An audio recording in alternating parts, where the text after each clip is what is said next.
So Brea, you've been doing this a long time. You've been teaching it, you've been a student of evaluation, you've been a consultant. What are some of the common mistakes that you've seen in terms of planning for evaluation? Not getting everybody involved at the onset. In the arts, we are so used to people bringing us in at the end and having this common refrain of, why didn't you bring me in at the beginning? So my hope is that everybody takes those feelings to heart and brings them to the evaluation process and make sure that stakeholders, all of the stakeholders, are incorporated into the process early on, because there's going to be insights that you can't think of. You're going to have blind spots, and the more people you have involved in the planning process, the more likely you are to cover all of those blind spots.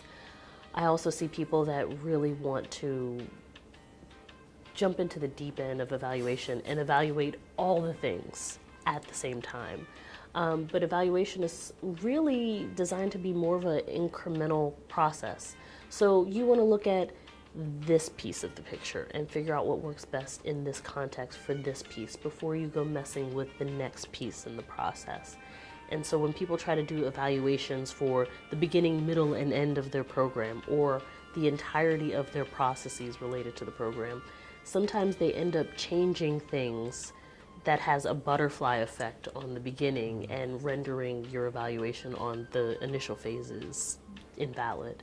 So picking a finite, defined piece of your program or process that you want to evaluate and doing that first. You also learn as you go with evaluations. So starting off with some lower stakes evaluation material or programming is really important as your organization gets its evaluation legs.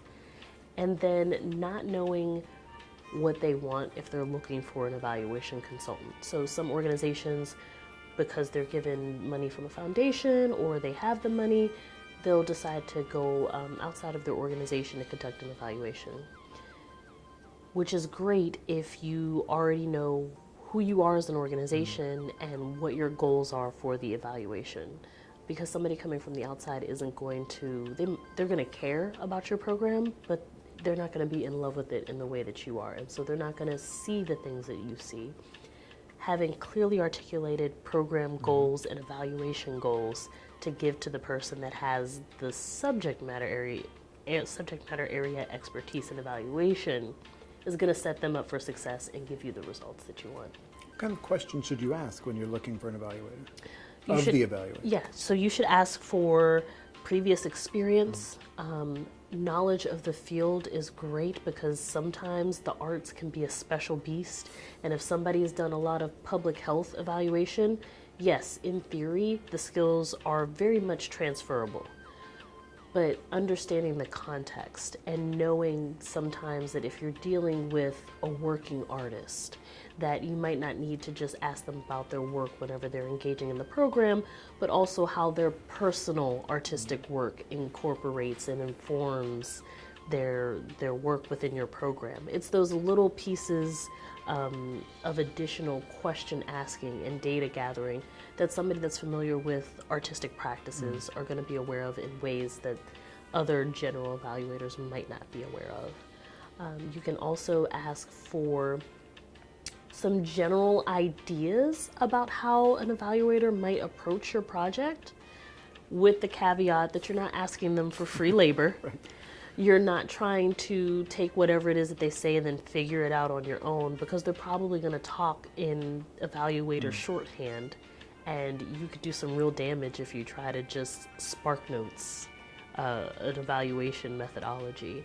But you can ask them how they would approach it to see if the way in which they would engage in the evaluation practice aligns with your organizational mission and values, because it's really important to make sure that the evaluator who's going to be representing your organization while they're doing the evaluation doesn't harm any relationships with your participants or your external partners. I would imagine there might be some opportunities for you to learn as well, just in those conversations with an evaluator, about the reality of your program goals or that sort of thing as well, right? Yes. So sometimes people have these overly lofty program goals that they want to change the world, and we all want to change the world.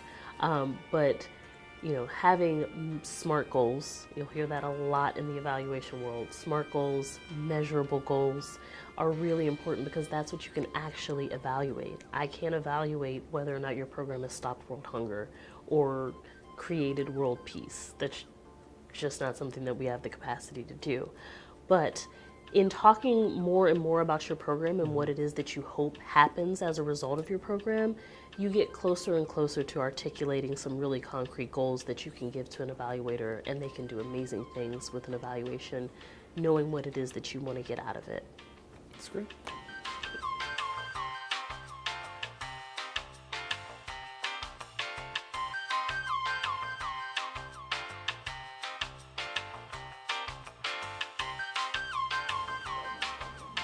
Important stuff.